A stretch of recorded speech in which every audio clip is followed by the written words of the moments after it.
ஆசைகளால் சோதிக்கப்படுவது. இந்த உலகமே ஆசைதான். இன்னமத் துன்யா லஇபுன் வலஹு வஸீனா.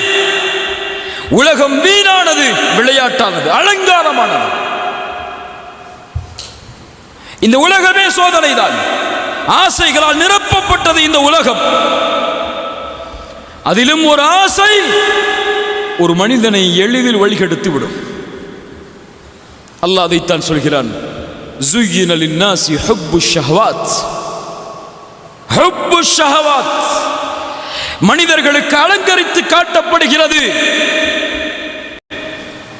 ஆசைகள் விருப்பமானதாக மனிதர்களுக்கு ஆக்கப்படுகிறது. ஷஹவாத், அதை நேசம் கொள்வது, அதை விரும்புவது அவனுக்கு அழகாக காட்டப்படுகிறது என்று அல்லாஹ் உலக காரியங்களை எண்ணுவதற்கெல்லாம் முதலாவது ஆசை அல்லாஹ் கூறுகிறான், மினன் நிசா.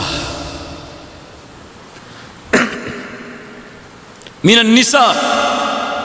நிசா என்றால் யார்? யார்? யார்? பெண். பெண்ணுடைய ஆசை.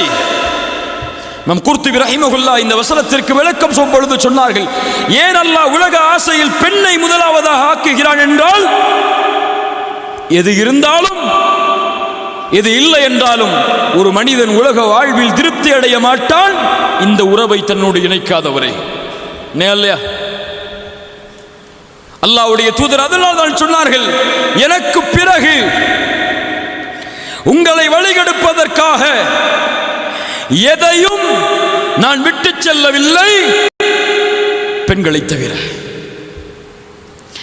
பனி இஸ்ரவேலர்கள் அழித்ததெல்லாம் பெண்களால் தான்.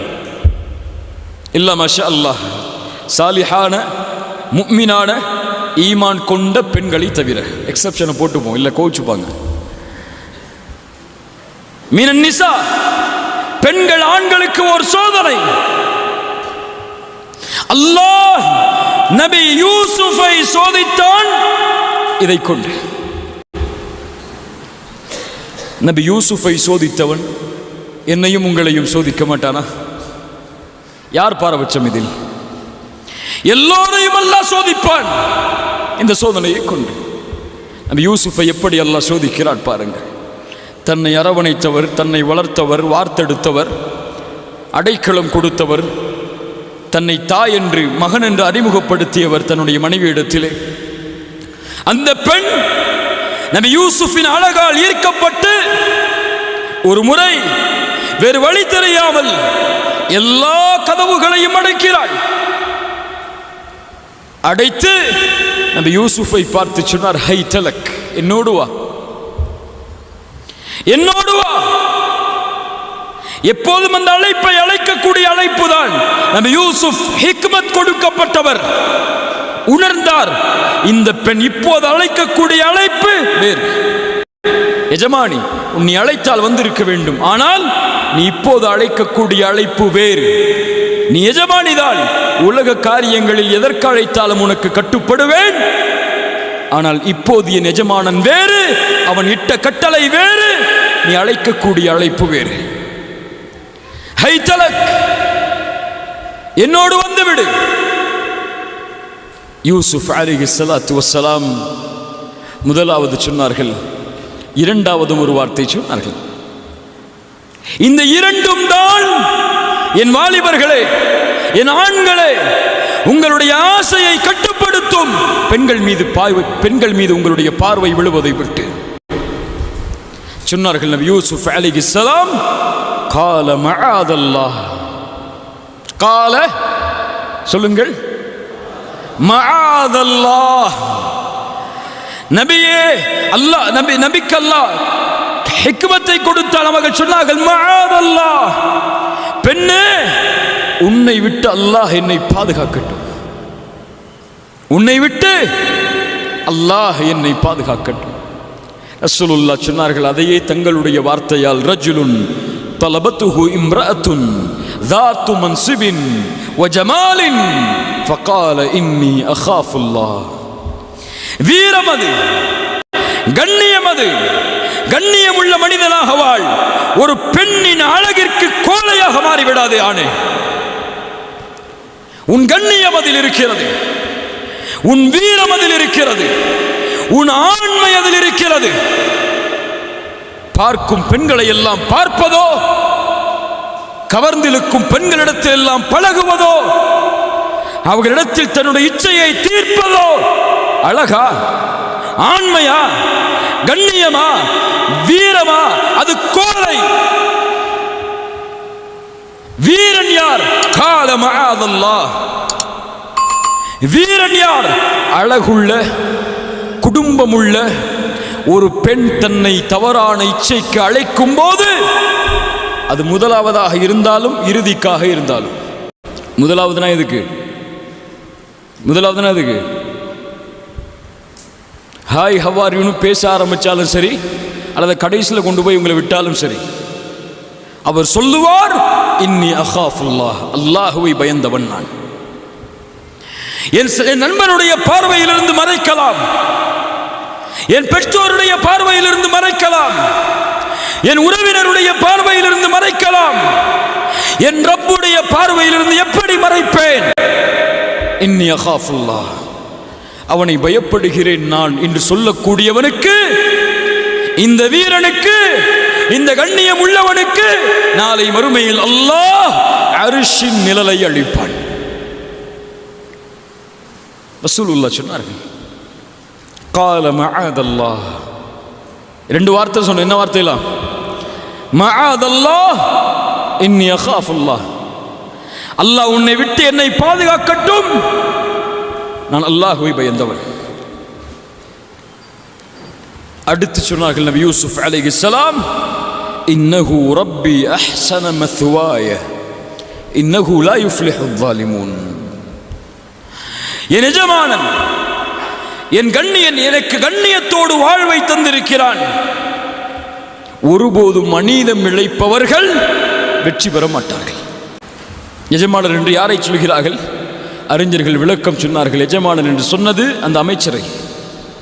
உன் கணவன் எனக்கு கண்ணியத்துடைய வாழ்வை வந்த வீட்டில் தந்திருக்கிறான். அவனுக்கு அநீதம் இழைத்தால், அவனுக்கு துரோகம் இழைத்தால், அவனுக்கு சொந்தமான உறவை நான் எனதாக்கினால் அது துரோகம். அதை நான் செய்ய மாட்டேன்.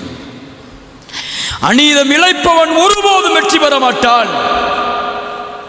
இது ஒரு பெண்ணின் மீது ஒரு ஆண் பார்க்கக்கூடிய கண்ணியத்தின் பார்வை. இந்த உலகம் பெண்களை எப்படி பார்க்கிறது? எப்படி பார்க்கிறது? ஒரு காமத்தின் பொருளாக, இச்சையை தீர்க்கக்கூடிய வெறும் சடலமாக உலகம் பார்க்கிறது.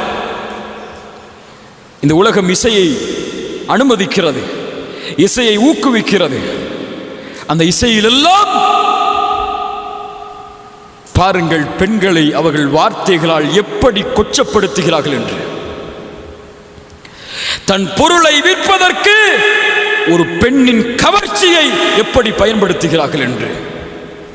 அவர்களுக்கு தேவை தன் பொருள் விலை போக வேண்டும், அதற்கு தேவை ஒரு கவர்ச்சியான உடம்பு, அவ்வளவுதான். அதற்கு உயிர் இருக்கிறது, மதிப்பு இருக்கிறது, உணர்வு இருக்கிறது. அதை பற்றி எல்லாம் அவர்களுக்கு கவலை கிடையாது. பெண்களும் தங்களை அல்லாஹ் பாதுகாத்தவர்களை தவிர அப்படித்தான் உலகத்திற்கு காட்ட விரும்புகிறார்கள். தங்களை ஒரு சடலமாக, கவர்ந்திருக்கக்கூடிய ஒரு பொருளாக, கவர்ச்சியாக அறிமுகப்படுத்த வேண்டும் என்று ஆசைப்படுகிறார்கள். நம்ம யூசுப் பார்த்தார்கள் அந்த பெண்ணை ஒரு கண்ணியத்தின் பார்வையோடு. உன் கணவனுக்கு சொந்தமான பெண்ணே, ஒருபோதும் அந்த கணவனுக்கு சொந்தமான பெண்ணுக்கு அநீதம் இழைப்பதன் மூலமாக நான் வெற்றி பெறுபவனாக மாற முடியாது. ரசூலுல்லாஹ்விடத்தில் ஒரு வாலிபர் வந்தார். வந்து கேட்டார், யா ரசூலல்லாஹ், என்னால் முடியல, ஃபஅதன் லிஸ்ஸினா, விபச்சாரத்தின் அனுமதி எனக்கு கொடுங்கள் என்று கேட்டார். யாரிடத்தில்? யாரிடத்தில்? எதற்கு கேட்டார்? எதற்கு கேட்டார்? ஒரு வாலிபர் வந்து கேட்கிறார் நபியிடத்தில். நபி கோபப்படல, திட்டல, ஏசல, அடிக்கல. ஹராம செய்வதற்கு நபியிடத்தில் அனுமதி கேட்கிறார். இன்னைக்கு ஹலால செய்யறதுக்கு வீட்டில் போய் அனுமதி கேட்டா என்ன சொல்லுவாங்க? எதை சொல்ற? பாப்பமாட்ட போய், என் பெற்றோரே உலகம் கெட்டு சீலா போச்சு, எங்க திரும்பினாலும் பெண்கள், எங்க திரும்பினாலும் கவர்ச்சி, என்னால முடியல, ஹலாலா திருமணம் செஞ்சு கொடுங்கன்னு போய் கேட்டான்னு சொல்லுவாங்க. என்ன சொல்லுவாங்க? எக்ஸ்பீரியன்ஸ் இருக்கா இல்லையா? அங்கே இருக்கக்கூடிய வாலிபர்களுக்கு கை ஒருத்துக்கும் பார்ப்போம். எக்ஸ்பீரியன்ஸ் இருக்கா உங்களுக்குலாம்? என்ன சொல்லுவாங்க? இப்பவே என்ன அவசரம், இந்த வயசுல என்ன கல்யாணம், இப்பவே உனக்கு இதெல்லாம் கேட்குதா? கேட்பாங்களா இல்லையா? அல்லாஹ் பாதுகாக்க வேண்டும் இந்த வார்த்தைகளை எல்லாம். அல்லாஹ் பாதுகாக்க வேண்டும். ஹலாலை செய்வது இன்று சிரமம், ஹராமை செய்வது எளிது. அப்படியா இல்லையா? தன் பிள்ளைக்கு ஃபேஸ்புக்கில் இன்னொரு பையனோட கனெக்ஷன் இருக்கு, பரவாயில்ல, காலம். தன் பிள்ளை இன்னொரு ஆளோட பைக்கில் போறா, பரவாயில்ல, காலம். தன் பிள்ளை ஹிஜாப் போடாம ஆண்களோட பழகிட்டு இருக்கா, பரவாயில்ல, உலகம் அப்படித்தான். ஹலாலா திருமணம் செய்யணும் வந்து கேட்டா, எந்த உலகத்தில் எந்த சமூகத்தில் ஹலால் சிரமமாகுமோ அந்த சமூகத்தில் ஹராம் லேசாகும். ஹராம் லேசாகும். இன்னைக்கு பாய் ஃப்ரெண்ட் கேர்ள் ஃப்ரெண்ட் வைக்கிறதெல்லாம் சிரமமான காரியமத்தா? வாலிபர்கள்ட்ட கேட்டு பாருங்க. ஒரு ஆடஸ் ஃப்ரெண்ட் ரிக்வெஸ்ட் கொடுத்தா போதும், அவரு முடிவு வரைக்கும் போயிடுவாரு. அவ்வளவு எளிதான காலம். லிவிங் டுகெதர் நடக்குதா இல்லையா? ஒரு ஆணும் ஒரு பெண்ணும் திருமணம் செய்யாமல் வாழக்கூடிய வாழ்க்கை நம்ம நாட்டில் நடக்குதா இல்லையா? திருச்சியில் இருக்கான்னு எனக்கு தெரியல. சென்னையில் கல்லூரிகள் இதெல்லாம் சாதாரணம். இருக்கீங்களா இல்லையா? சென்னையில் படிக்கக்கூடிய யாரா இருக்கீங்களா? சாதாரணம். ஒரு ஆணும் ஒரு பெண்ணும் திருமண உறவில்லாமல் சேர்வது சாதாரணம். என்ன செய்யறது? கல்யாணம் முடிக்க முடியல. ஒரு பெண்ணு மேல ஆசை இருக்கு, திருமணம் செய்யணும்னு ஆசைப்படுறோம். வீட்டில் அனுமதி இல்லை, கையில் காசு இல்லை, வசதி இல்லை, செல்வம் இல்லை. ஆனா அந்த பெண்ணோட பேசணும், பழகணும். அதுக்காக ஹராமை செய்வியா? உலகத்திற்கு பயந்து ஹராமை செய்வாயா? ஒரு பெண் மீது விருப்பம் கொண்டால் அனுமதி உண்டு. ஒரு பெண்ணை திருமணம் செய்ய வேண்டும் என்று ஆசைப்பட்டால் அனுமதி உண்டு. அந்த பெற்றோர்களிடத்திலே சென்று அனுமதியை பெற்று ஹலாலான முறையில் திருமணம் செய்ய முடியும் என்றால் திருமணம் செய், எந்த வயதில் இருந்தாலும். ஆனால் ஹலாலை செய்வது சிரமமாக இருக்கிறது என்பதால் ஹராமில் துளைத்து மரணத்தின் போது ஹராமில் மூத்தாகி விடாது. மூத்தா போனால் 2 நாளைக்கு பிறகு உன்னை பற்றி பேச மாட்டாங்க. ஆனால் உன் பாவம் உன்னோட தான் இருக்கும். எது உனக்கு முக்கியம்? யாருடைய சட்டம் முக்கியம்? யாருடைய அனுமதி முக்கியம் என்பதை பார். அதற்காக போராடு, முயற்சி செய். ஹலாலை செய்வதற்கு எந்த எல்லை வரை சென்றாலும் தவறில்லை. ஆனால் ஹராமை செய்வதற்கு ஃபேஸ்புக்கில் போய் ஒரு சின்ன கிளிக் வச்சாலும் போகாத, தவறது. யூசுப் அலைஹிஸ்ஸலாமுடைய வாழ்க்கை அதைத்தான் சொல்கிறது. நபியிடத்திலே ஒரு வாலிபர் வந்து அனுமதி கேட்கிறார் விபச்சாரத்திற்கு. ரசூலுல்லாஹ் கொஞ்சம் தலையை தாழ்த்தி கொஞ்ச நேரத்திற்கு பிறகு எழுந்து சொன்னார்கள், உன் தாயோடு செய்வதற்கு அனுமதி அளிக்கிறேன் செல். யா ரசூலல்லாஹ், தாயோடு ஒரு மகன் விபச்சாரம் செய்வானா? அப்படியா? உன் சகோதரியோடு செல். சகோதரியோடு ஒரு மனிதன் விபச்சாரம் செய்வானா?